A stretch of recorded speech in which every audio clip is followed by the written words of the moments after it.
The retirement of the respected Republican Senator Rob Portman has made what would have otherwise been a non-contest in Ohio into a real battle. The new Republican candidate, JD Vance, began his campaign with this eye-catching ad linking Ohio's opioid crisis to border security. Are you a racist? Do you hate Mexicans? The media calls us racist for wanting to build Trump's wall.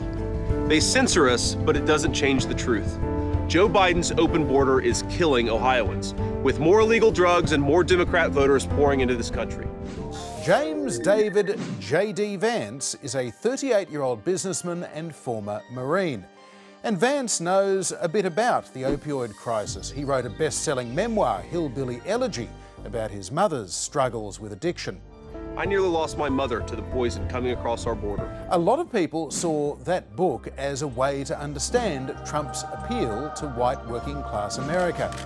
For a while, the media loved him, particularly back in 2016 when JD was definitely not a fan of Donald Trump. JD Vance, in his own words. I'm a never Trump guy. I can't stomach Trump. I think that he's noxious. On Twitter, Vance called Trump, quote, reprehensible, an idiot. But lately, JD has had a big change of heart.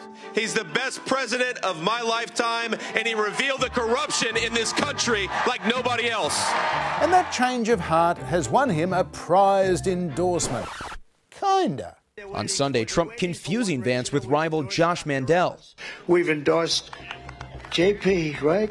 JD Mandel, and he's doing great. JD's Democratic rival is Congressman Tim Ryan, who's making an unconventional play for independent and even some Republican votes by advertising on conservative media, featuring some more kinda endorsements from the stars of Fox News. Congressman Ryan, you've been a jobs creator. You've been tough on China. You on the stump and you talk bread and butter issues, economy, kitchen table issues. Tim Ryan, somebody who is obviously pitching some of the more moderate ideas. And Ryan is a moderate centrist Democrat, 49 years old with 2 decades in the House already under his belt. Now he wants to step up to the Senate. Holy cow. We have people scaling the Capitol. If we're going to rebuild the country, if we're going to reverse climate change, we need 2 political parties in this country that are both living in reality, and you ain't one of them. In fact, you might remember his brief, unsuccessful 2020 presidential campaign. I've been working really hard to figure out what the heck we do next, and I'm going to run for president of the United States. Vance's campaign against opioid addiction has been dogged, though, by criticisms of a not-for-profit that he set up in 2016, Our Ohio Renewal. For all its good intentions, experts say it achieved little and was criticised for hiring an addiction specialist linked to a big pharma company who produced writings questioning the role of prescription painkillers in the national opioid crisis. Ryan's campaign has even accused Vance of making Ohio's prescription drug crisis worse. Joe was diagnosed when he was 3. At 15, a doctor prescribed Joe OxyContin for the pain. Months later, he was addicted. They continue to profit, and our kids keep dying. I lost Joe, and JD only helped himself. I'm Tim Ryan, and I approve this message.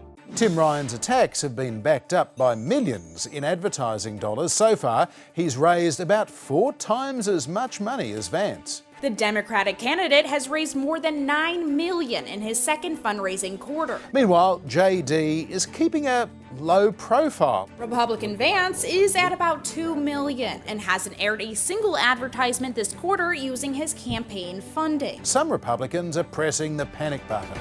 The rookie GOP candidate goes days without any public events. He's been spoken to by at least one U.S. senator to kick him in the ass. He thinks the R is going to pull him over the line. Now a super PAC linked to Mitch McConnell is planning to spend a staggering $28 million on TV ads here, all to save a Senate seat once viewed as a near lock. We have a 50-50 shot of getting the Senate back. It's going to be really, really close either way, in my view. The debates between Vance and Ryan have been pretty colourful.